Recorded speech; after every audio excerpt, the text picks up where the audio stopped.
आयुष्य किंकरः। यहाँ पर सूत मुनि एक तो ब्राह्मण नहीं थे, ऊपर से आयु कम था, और मतलब ऐसा था कि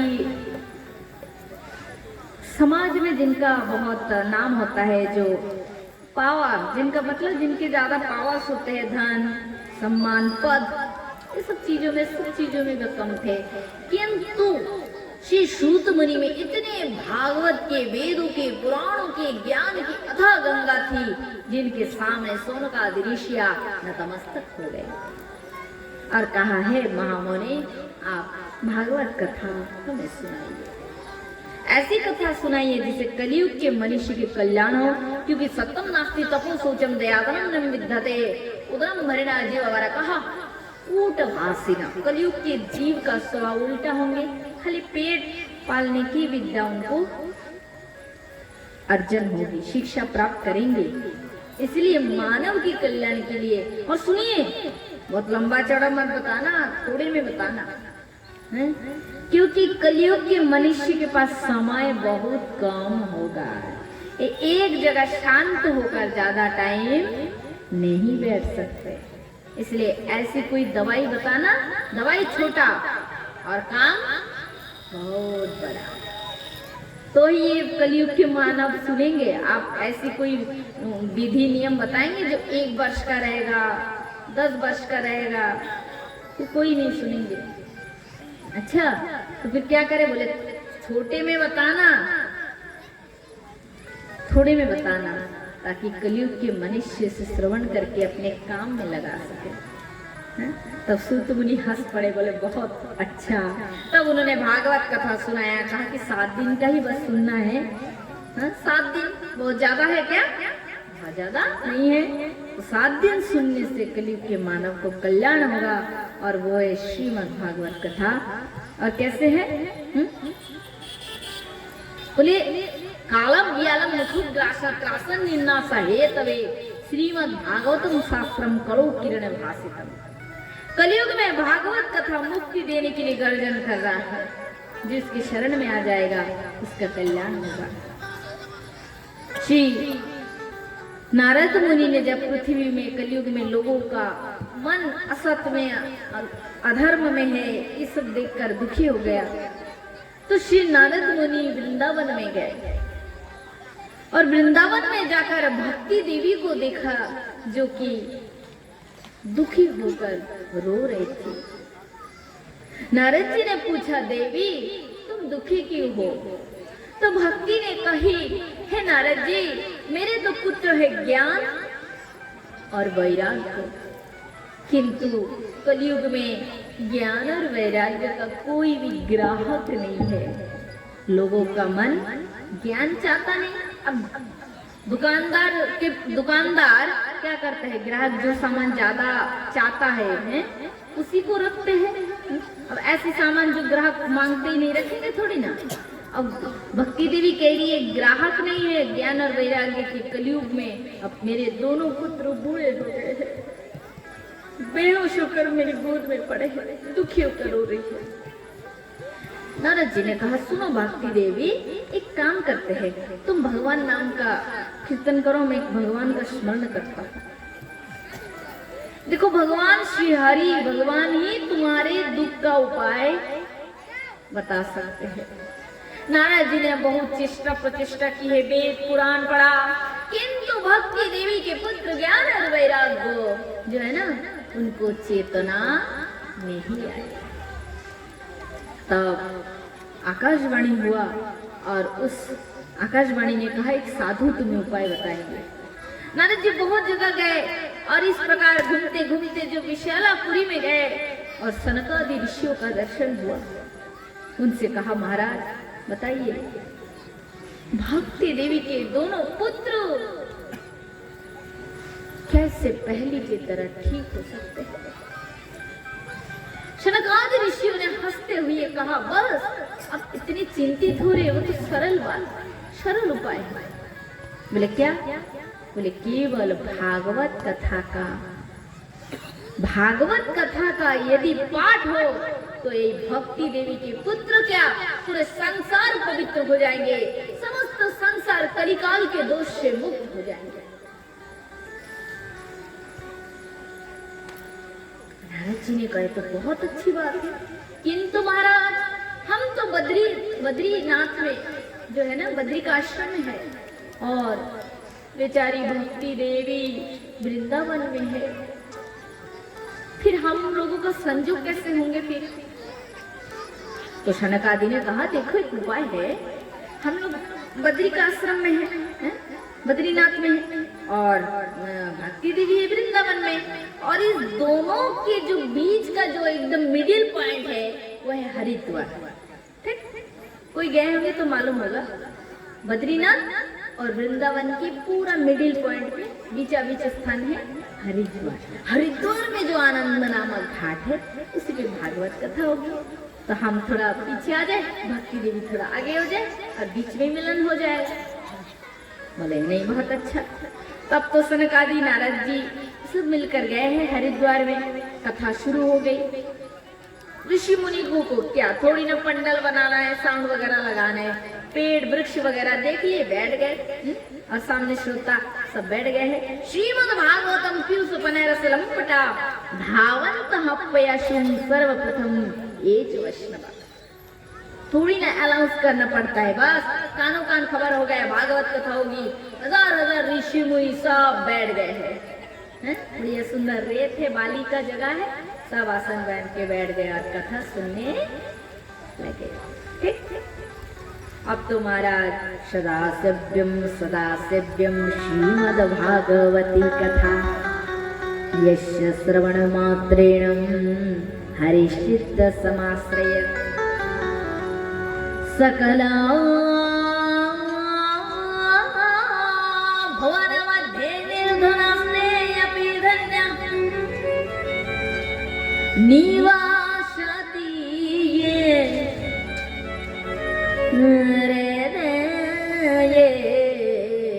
येषां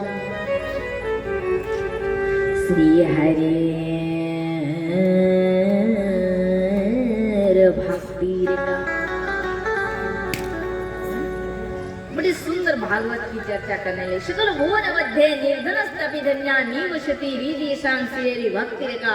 वनमाली घन सम पितवस मनहरा कांचीकला परिचुरम रसन मुकुट कुंडला श्रीमंगल चास्तु परमानंद चिन्मूर्ति मधुर मुरलीधरा आवेश शवक्तनम हृदय अन्नमलाय। भागवत की एक से एक सुंदर गाथा गा रहे हैं महाराज। कथा जैसी हो रही है और कथा में श्रोता वक्ता झूम गए कि अकस्मात पंडाल में भक्ति महारानी प्रकट हो गई। बोलो भक्ति महारानी की जय। साथ ही साथ ज्ञान और वैराग्य मूर्तिमान दिव्य रूप में प्रकट हो गए। बोलो ज्ञान और वैराग्य की जय। जय जय श्री राधेश। ये सब साधारण नहीं है, भक्ति महारानी और ज्ञान वैराग्य। भगवान कृष्ण जब पृथ्वी में आए थे ना द्वापर युग में, सब जानते हैं आप लोग, भगवान के संग षोड़ो ऐश्वर्य मूर्तिमान रूप धारण करके पृथ्वी में आए थे। भगवान जब चले गए अपने लोग के साथ चले गए, भक्ति देवी आई, ज्ञान आया, वैराग्य आए, मुक्ति देवी आई। किंतु जब भगवान धाम चले गए, अपना लोक चले गए, तो श्री मुक्ति देवी ने कही प्रभु इस धरती पर आप मुझे रहा नहीं जा सकता है। क्यों? क्योंकि धरती पर पाप अधर्म बढ़ेगा, कलयुग काल का शुरुआत है। मुक्ति ने कही मैं रह नहीं सकती। मुक्ति देवी को भगवान ने कहा ठीक है। मुक्ति देवी एक पृथ्वी लोक त्याग करके वैकुंठ धाम चले गए। किंतु भक्ति माता को बड़ी दया है हम संतानों के प्रति, इसलिए भक्ति माता इस पाप अधर्म कलिकाल में फिर भी रह गई अपने पुत्र को लेकर। किंतु जब कलिकाल में ज्यादा पाप बढ़ा तो ज्ञान वैराग्य बूढ़े हो गए, अस्वस्थ हो गए, तो माता भक्ति को भी बहुत कष्ट हुई। मैं इन संतानों के लिए, मानवों के लिए रह गई, किंतु इनके कारण आज मेरे पुत्र बूढ़े हो गए। किंतु देखो, जब भागवत कथा हुई और नारद सनकादि के मुख से भागवत कथा सुन के भक्ति महारानी पहले की तरह, ज्ञान वैराग्य पहले की तरह सुंदर हो गए, सुस्त हो गए। अब तो पंडाल में ऋषि मुनि जितने संत थे कथा के वहां मंच पे सब जय जयकार करने लगे, सब आनंद करने लगे। सुखदेव श्री सूत मुनि शौनकादि से कहते हैं कि जहाँ भक्ति आती है वह भगवान भी आ जाते हैं, है ना। अब तो भगवान भी आ गए पंडाल में, प्रहलाद अस्तालधारी कलगति तथा च उद्धव काश्यधारी बीणाधारी शरऋषि शरकुशल राग करताल। गोलोक धाम वैकुंठ धाम के समस्त पार्षदों को लेकर वृंदावन बिहारी श्री कृष्ण प्रकट हो गए। बोलो वृंदावन बिहारी लाल की जय। जय जय श्री राधे। भगवान ने कहा हे ऋषियों, भगवान ने कहा हे ऋषियों, हे मुनियों, तुम्हारी भक्ति से मैं प्रसन्न हूँ, वर मांगो, वर मांगो। ऋषि मुनियों ने कहा भगवान हमें क्या चाहिए, हम तो साधु संत हैं, हमें ना घर चाहिए, ना भोग चाहिए, ना पत्नी चाहिए, कुछ भी नहीं चाहिए। प्रभु हमें कुछ भी नहीं चाहिए। भगवान ने कहा हे ऋषियों, हे मुनियों, हमारा दर्शन कभी विफल नहीं होता है, कुछ तो मांगो। तब ऋषि मुनियों ने कहा भगवान धरती पे जहाँ कहीं भी भागवत कथा होंगे आप अपने भक्तों के समय से जाना, उन भक्तों को दर्शन देना। हर एक कथा में यदि आप पहुंच जाएंगे तो वही सबसे बड़ा आनंद होगा, हम यही वर चाहते हैं। ऋषि मुनियों, भगवान ने कहा ठीक है तथास्तु, मैं बहुत प्रसन्न हूँ। भगवान वर दे के चले गए, क्योंकि भगवान का नियम है, रूल। क्या रूल? कि भगवान का रूल होता है कि जब कोई मेरा दर्शन करता है तो उसको कुछ मांगना पड़ता है, वर। उसे कहते हैं भगवान का दर्शन कभी विफल नहीं होता है, दर्शन का भी एक फल। तो दैट्स, उसके बाद फिर वर मांगते हैं। कौन मांगते हैं? भक्त। कि किस लिए तुमने मेरा आह्वान किया, जो चाहते हो मांगो। भक्त होता है तो भगवान को ही मांगता है, संसारी लोग होता है तो संसार मांगता है, बस सिंपल बात है। ठीक, जिन को ये सब थोड़ा थोड़ा आप समझ नहीं पा रहे हैं ना, ये 7 दिन यही बात जो आप बार 6 दिन तक और सुनोगे तो धीरे धीरे और पूरा अच्छे से समझ में आ जाएगा। और कोई भी हो, पहले दिन भागवत की पूरा तत्व कौन समझ सकता है? संसार अब थोड़ी ना, मोबाइल चीज है, अब गूगल कौन सा है, ये कौन सा है, डेली व्यवहार करते हो तो आपको मालूम है। अब डेली लाइफ में भागवत सुनोगे तो आपको भी सब समझ में आएगा। अब kभी नहीं सुनते, पहली बार सुन रहे तो थोड़ी ना एक दिन में सब समझ में आएगा, थोड़ा टाइम लगेगा।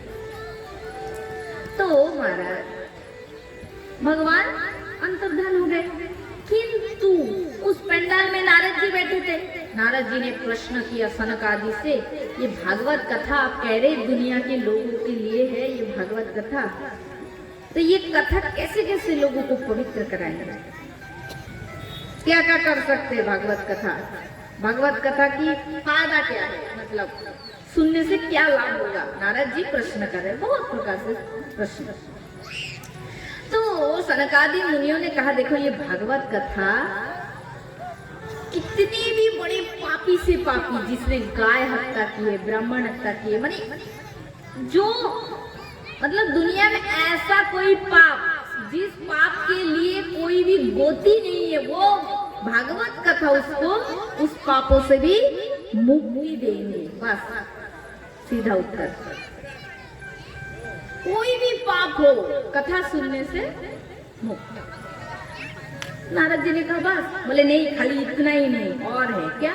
बोले जिसने कोई मनुष्य जीवन भर भारी पाप किया, बहुत पाप किया, बहुत ज्यादा, ब्राह्मण कुल में भी सबसे बड़ा ऊंचा कुल कौन सा? ब्राह्मण कुल। 4 धर्म है हमारा वर्ण, तो 4 में श्रेष्ठ जो, देखिए ब्राह्मण खाली कुल से ब्राह्मण नहीं होता, हम लोग खाली ब्राह्मण सोचते, जाति से नहीं, कर्म से ब्राह्मण होता है। ब्रह्म जानति ब्राह्मणम, जो ब्रह्म को जानता है, भगवान को, वही ब्राह्मण होता है। जन्म से प्रत्येक मनुष्य शूद्र होता है, ब्राह्मण भी शूद्र होता है, किंतु जब वो वेद पाठ करता है, जनेऊ धारण करके संस्कार होता है और समस्त ज्ञान को धारण करता है, तब जाके वो ब्राह्मण बनता है। और कोई भी मनुष्य, चाहे आप और मैं, हम लोग जन्म से शूद्र होते हैं। शूद्र माने अज्ञानी और कुछ नहीं। जब हम भी धीरे धीरे हमारे आयु से धीरे धीरे हम शुद्ध होकर ज्ञान शिक्षा ग्रहण करेंगे और समस्त वेदों की ज्ञान को धारण करेंगे, तो ब्रह्म जानते ब्राह्मण, ज्ञान जब हो जाएंगे और ब्रह्म को जान लेंगे तो हम भी ब्राह्मण हो गए। यही शास्त्र का निर्धारित बात है, निर्णय है।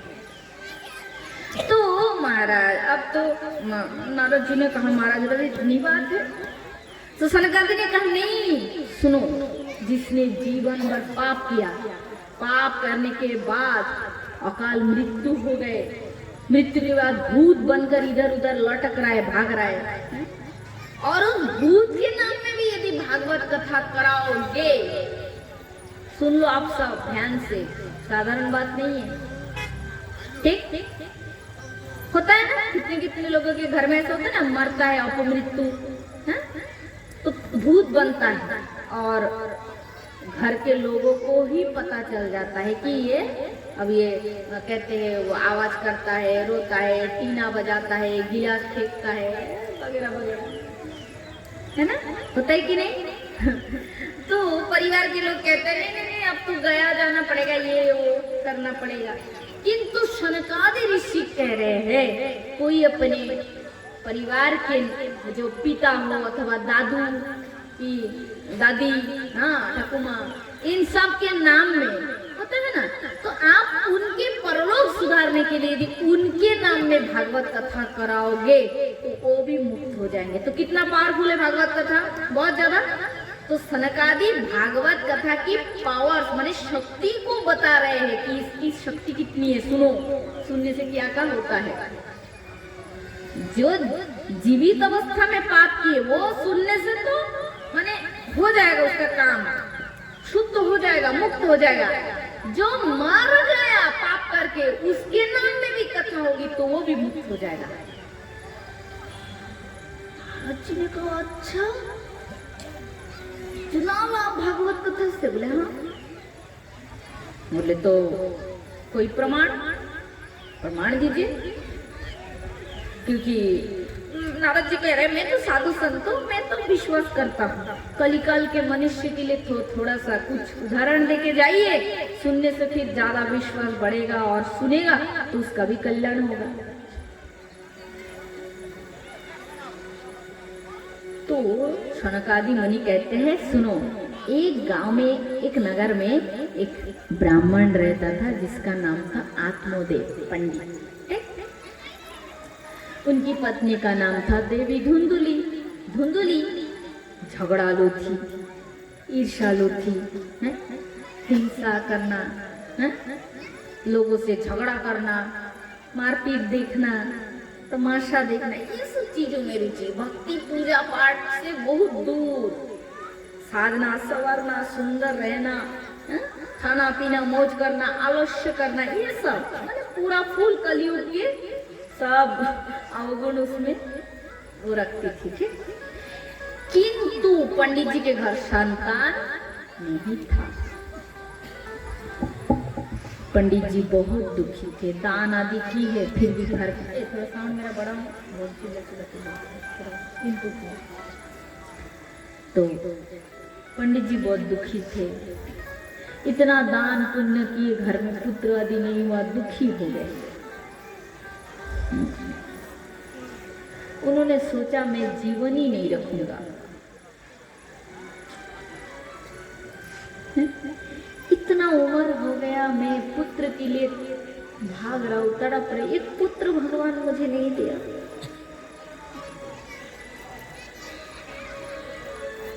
घर में जो गाय है उनके घर में वो भी बछड़ा नहीं देते। दुखी होकर सीधा सोचा आज मरना ही है। मरने के लिए गया जंगल, मरने वाला था कि एक सन्यासी महात्मा देख लिया, पकड़ लिया, बोले नहीं नहीं नहीं, हैं? ये क्या करते हो तुम? आत्महत्या करते हो? आत्महत्या बहुत पाप है। नहीं, मुझे जीना ही नहीं, ऐसे जीवन रख के क्या करो? एक पुत्र ही मांगा भगवान से, मैंने कितना कितना कुछ किया, पुत्र ही नहीं हुआ। ऐसे जीवन में रखना ही नहीं चाहता। सन्यासी ने बहुत समझा, ये ठीक नहीं है। संसार में पुत्र होने से क्या सब कुछ मिल जाता है, सुखी हो जाते हैं? अरे कितने लोग होते हैं पुत्र होने के बाद भी दुखी रहते हैं, तुम क्यों इतना ऐसे कर रहे हो? बोले नहीं महाराज। बहुत समझाया सन्यासी ने, उसने नहीं माना। तो सन्यासी ने कहा ठीक है, फल ले जाओ, पत्नी को खिला देना, कहना थोड़ा अच्छे से रहे, स्वभाव से, घर में उत्तम पुत्र होगा। और वो फल पाकर इतने खुश हो गए, मतलब फल मिल गया, अब तो पुत्र होगा घर में। आनंदित होकर, प्रसन्न होकर घर गए, पत्नी को दिए फल। देवी इस फल को तुम खा लेना, है ना, पुत्र होगा, हमारा संतान होगा। पत्नी ने बोली ये फल कौन खाएगा, इसको खाने से गर्व होगी, फिर मुझे ये सब तो बिल्कुल ही अच्छा नहीं लगता। उसकी सहेली थी, उसको सब बता रही है, गर्भ होने से फिर खाया नहीं जाए, पिया नहीं जाए। सुखदेव मुनि की माँ तो 16 साल पेट में रखी थी, मुझे तो ऐसा होने से मेरी तो बहुत तकलीफ हो जाएगी। मतलब 1 घंटे की चैप्टर थी उसकी सहेली के पास, है? मुझे ये फल नहीं खाना। पति आए, पति से झूठ बोल दी, अब क्या होगा? चिंता भी थी कि पति को बाद में मालूम पड़ जाएगा तो क्या होगा। तो उसकी बहन थी, उसकी बहन को सब बताई। उसकी बहन ने कहा धुंधुली तू चिंता मत कर, मैं गर्भवती हूँ, मेरा जो बच्चा होगा मैं तुझे दे दूंगी। और सुन, तो उस फल की परीक्षा के लिए ना अपनी घर की जो गाय है ना उसको खिला दे। देखते हैं साधु की बात में कितनी सच्चाई है। तो धुंधुली ने वही के उस फल को लेकर घर की गाय को खिला दी। कुछ दिन बाद उसकी बहन को पुत्र हुआ। रात्रि के समय उसकी बहन उस पुत्र को लेकर धुंधुली को दे दी। धुंधुली उसकी बहन की खुशी के लिए बहुत सारा धन उसके पति को, उसकी बहन को और उसकी बहन के पति को दे दी। जब सवेरा हो गया तो धुंधुली ने अपने पति से कहा स्वामी देखिए हमारे घर में पुत्र हुआ है। ब्राह्मण खुश हो गए, हाँ मेरे घर में बेटा हो गया। वो तो खुशी के मारे खूब उत्सव कर रहे हैं, दान कर रहा है, गरीब दुखी को दान दे रहा है, धनी था। किंतु उसको तो मालूम नहीं कि ये पुत्र मेरा नहीं है। अब उस स्त्री ने, धुंधुली ने उसका नाम रखा धुंधुकारी। कुछ समय बीत गया, उसके घर की गाय ने भी एक पुत्र को जन्म दे दिया, क्योंकि इस फल को खिलाए थे ना, संत का दिया हुआ फल। वो भी मनुष्य जैसा था, किंतु उनकी कान गाय के जैसी थी। गाय के लंबे लंबे कान होते ना वैसे। तो पंडित जी ने उस पुत्र का नाम गोकर्ण रख दिया। गोकर्ण, गाय के जैसे कान था ना। तो अब तो महाराज दोनों भाई समय से बड़े होने लगे। धुंधुकारी बहुत दुष्ट था, किंतु गोकर्ण बहुत शांत स्वभाव के थे। गोकर्ण जी बहुत बड़े साधु थे, महात्मा थे। धुंधुकारी जुआ खेलना, शराब पीना, गांव के बच्चों को उठा उठा के कुआं में डाल देना, उनको मारना पीटना, यही उसका स्वभाव था। एक दिन अपने पिता को बहुत जोर से लाठी से मारा। पंडित जी को बहुत दुख हुआ, पुत्र पुत्र करके पागल हो रहा था। आज मेरे घर की पुत्र आज मेरे ऊपर हाथ उठाया। पुत्र के हाथ से मार खा के पंडित जी ब्राह्मण इतने दुखी हुए, रोने लगे और अपने दूसरे पुत्र के पास गए। श्री गोकर्ण जी ने पिता को दुखी देखकर ज्ञान दिया और कहा पिताजी इस संसार में कोई किसी का नहीं, सुत कैसे धर्म कैसे स्नेह व जलत, कोई किसी का नहीं। पिताजी मन से इस मोह को निकाल दीजिए कि ये मेरा पुत्र है। तुम्हारा शरीर ही तुम्हारा नहीं है तो पुत्र तुम्हारा कैसे हुआ? कोई तुम्हारा नहीं है। पुत्र के मुख से ज्ञान को प्राप्त करके पंडित जी के आंखें खुल गए। वे घर त्याग करके वन में चले गए और भजन करने लगे। किंतु धुंधुली घर में है। उस दुष्ट पुत्र ने अपनी मां को फिर एक दिन बहुत मारा, बहुत ज्यादा। उसकी मां पुत्र के हाथ से मार खा के कुआं में कूदकर उसने अपने प्राण दे दिया। ठीक, कोई नहीं घर में, अब अकेला हो गया। अब बाजार की नगर की जो दुष्ट नारी होते हैं ना, उनको बहुत सारी स्त्रियों को अपने पास रख लिया और राजा का धन चोरी करके ला कर उस स्त्रियों को देने लगा। एक दिन उस स्त्रियां ने आपस में मिलकर धुंधुकारी के गले में रस्सी बांध दी। रस्सी बांध के खींचा, उसके प्राण नहीं निकल रहा था, छटपट कर रहा था। तब जलता हुआ अंगार है ना, लाल लाल होता है ना, उसको लिए और उसके मुंह में डाल दिया। एक तो ब्राह्मण कुल में जन्म लिया, फिर दूसरा इतना पाप, फिर तीसरा अपमृत्यु, अब तो भयानक ब्रह्म प्रेत बन गए वो, और दशों दिशाओं में घूमने लगा। वो स्त्रियां तो उसकी जितने माल संपत्ति आदि थे ना, सब लेकर वो रातों रात चले गए, भाग गए। अब गोकर्ण जी जो थे धुंधुकारी के बड़े भाई, उन्होंने तीर्थ भ्रमण करके घर में आए विश्राम करने के लिए। जैसे महल के अंदर गए तो वही प्रेत एक से एक भयानक रूप धारण कर रहे हैं, कभी भैंसे का, कभी इंद्र का। है? अजीब है, कौन है तू? जल छिड़ गया, रोते रोते कहने लगे आपका भाई। परिचय दिया, बोले भैया तुम्हारे मृत्यु की खबर मुझे मिला था, मैं गया में जाकर तुम्हारे नामे पिंड दिया। क्यों, तुम्हारी मुक्ति नहीं हुई? रोने लगा भूत जो है ना, रोने लगा, कहने लगा भैया एक क्या 100 पिंड देने से भी मेरी मुक्ति संभव नहीं। कर्ण जी कहते क्या कहते हो, 100 बार पिंड देने से तुम मुक्त नहीं होगे? ये तो बहुत आश्चर्य। बहुत चिंता करने लगे, क्या उपाय करने से मेरे भाई की मुक्ति होगी, सद्गति होगी, किंतु कोई उपाय काम नहीं।